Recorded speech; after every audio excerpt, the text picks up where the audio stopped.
Hello mga katigs, tanghali na, manananghalian na tayo. Ito yung pagkain namin ngayon.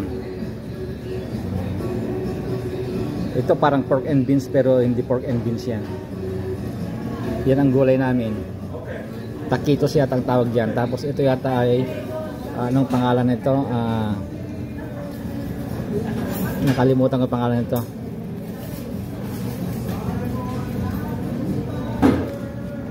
Ano ito na nabalot sa dahon ng ng dahon ng hindi dahon pala, yung pinagbalatan ng mais. Anong pangalan nito?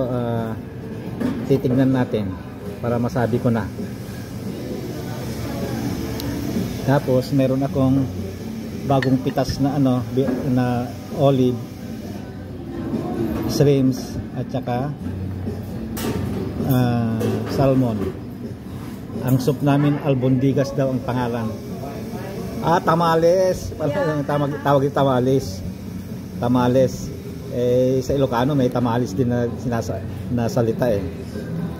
Ayun. Nabuksan ko na kasi naka-plastic ito. Ayun, dahon na naman. Yung balat ng mais. Ayan. Kaya ngayon, ito yung kakainin ko. Diyan ka muna. Okay. Kainan na mga katigs.